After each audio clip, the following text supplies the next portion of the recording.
name on the overlay. It's too big.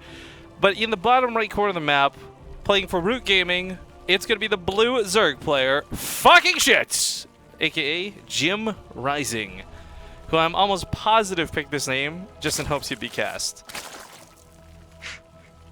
The top left as the red Zerg, CCM Soulkey. I guess it's karma from when we picked Butts during Red Bull and made, was that Great Torp and Vibe say Butts about 1 million times? I can't tell if it's worse, because Butts is so childish, but it's Butts not is exactly like innocent offensive. humor. Yeah.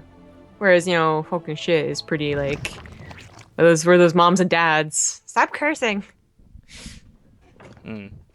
Well, last game got a little bit messy for JimRising. He came in there with a plan, and unfortunately, whether it was a reaction to what he had seen from Soulkey, or whether that was just like what he was going to do no matter what, it didn't work. And I think a big part of that too was just distance. Like, I think if that was like Orena, for example, I think that would have actually gone really well for Jim.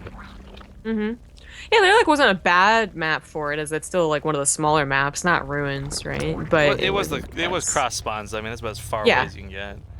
Yeah, so Arena probably would have won. But Ruins of Saras is definitely a map where you wouldn't want to do something like that on. They would have plenty of time to get their own roach horn and their own roaches.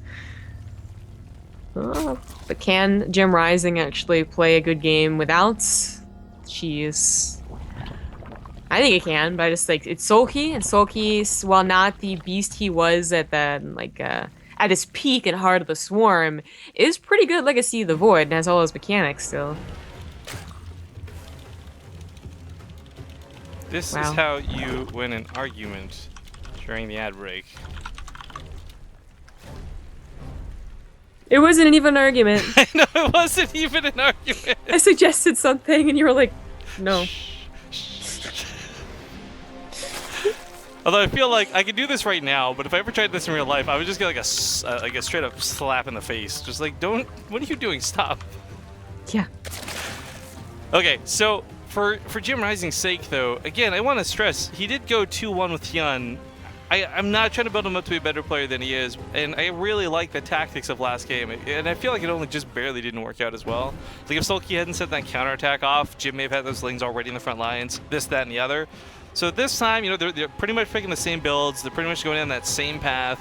Bailingness is almost identical in timing, speed is almost identical in timing, so we're going to see this, well, frankly, mirror matchup really take that definition further.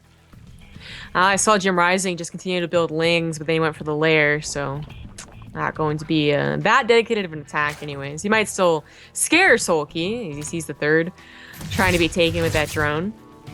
But he really has a different plan in mind than trying to be aggressive. He's going to go up to probably Spire, almost like 100% Spire. And Soulkey will have to scout this, basically. By getting a ling in there, as speed is done, or just realizing like, hey, that's a pretty late third. Hey, there's no roaches, things like that. Actually, that is going to be kind of important, seeing what roaches are looking like. But, I mean, that third base, this should have been seen. This Overlord feels like wickedly out of position. I guess this does come down to like the way he had scouted first with that initial Overlord, so the second one a little bit later to the party. So the Spine Crawler basically completely, not only unnecessary, but a waste of minerals if he had known that third base was there. That scout on the lair was pretty important, and there is that Spire. It's, you know, at this timing, this early of a lair, you don't really see the gas timings. It's probably going to be a Spire. So Soulkey now has to defend. His own lair is late, so it's not like he's going to have the opportunity to go for his own Spire and play the muted versus muted game. He probably will have to go for roaches, unless he has some seriously good attacks with lings. If you can buy a ton of time with lings, you can have this like super late Spire. It's like the more difficult way to play. Spire became really interesting too, because it's almost more powerful for a smaller amount of time, and then incredibly bad once Vipers come out. Oh yeah. If you can get to that hive, sure, they'll go down instantly. The Spore Crawler nerf really, I don't know, it feels like it does nothing, is what it comes down to.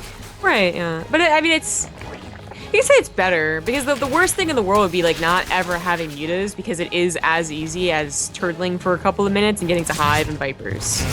Like, you know, now it's if they're playing the muta game correctly, you know, link counterattacks and all that, and multi-harass, whatever, you really shouldn't be allowed to get to hive too easily and get to those vipers. Banelings for banelings. A couple lings you can try and get some. It's always nice when you trade 1-for-1 ling for baneling, but it rarely happens. Yeah, a bit of a struggle here.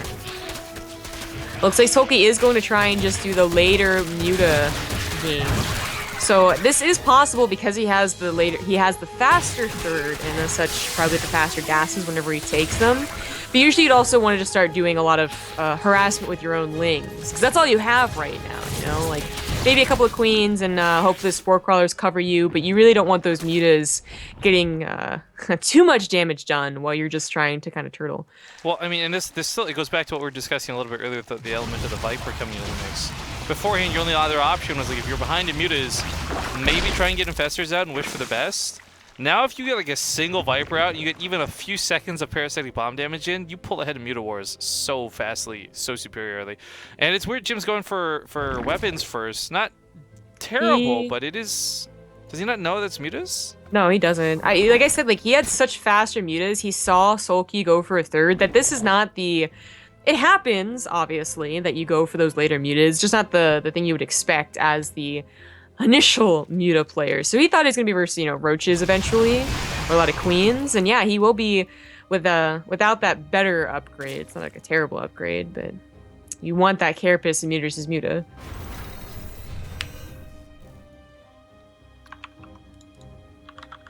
Well, still flying around for the time being. Not really a lot he can do with so many spore crawlers out. Queens nearby as well, and again, just littered everywhere. They don't deal so much damage, but they also don't cover that much. Spawning pool getting targeted. Yeah, anything you can find.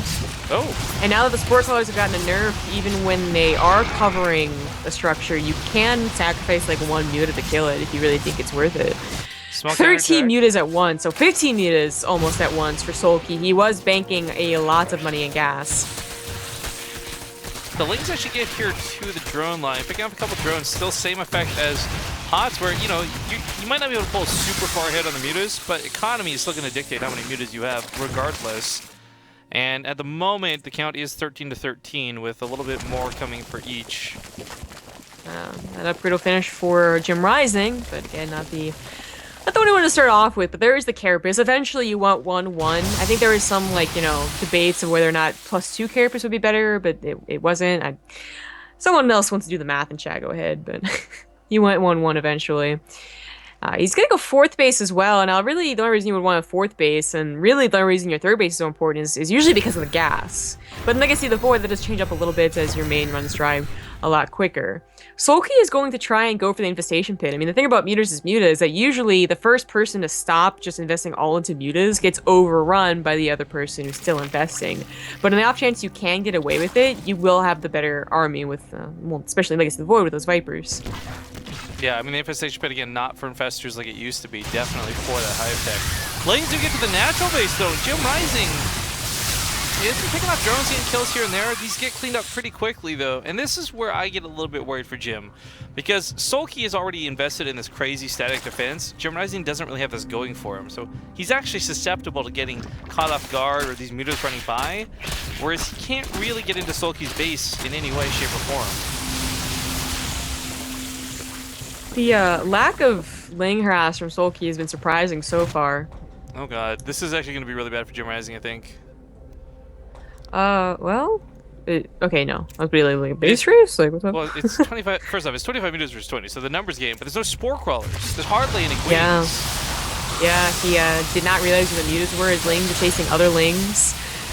If queens come and help out, you'll be okay. Ah, this is kind of cool. The Soulkey is stacked. He gets the first shot. That's a big shot going off too. The mutas are dipping for Jim quickly. 11 more on the way, but it might already be too late. No, wait. The numbers are getting up again. The reinforcements will come in, but it's down again. JimRising. Yeah, he's not fighting with those reinforcements is the problem. He's trying to buy some time. Flies away. Left for a couple more shots. The mutalist count is on 17. It's not so hot. While this goes on, he does send some lings across the map, but there's plenty here for Soulkey to defend with. And frankly, it's Soulkey who had the option to go for a hive / potential vipers if he fell behind in the mutas. JimRising does not have that opportunity.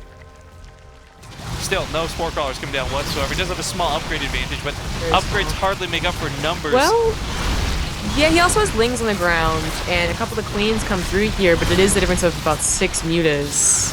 Hard fight to take. He's going to get a little bit greedy if he starts pushing that out. Lings, meanwhile, do have to respond to these links from Soulkey at that 4th.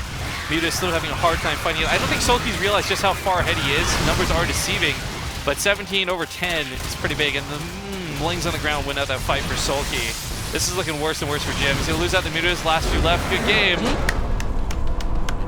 Soulkey going to take the series 2-0 and advance to go fight against Patience in a PVZ semifinals match.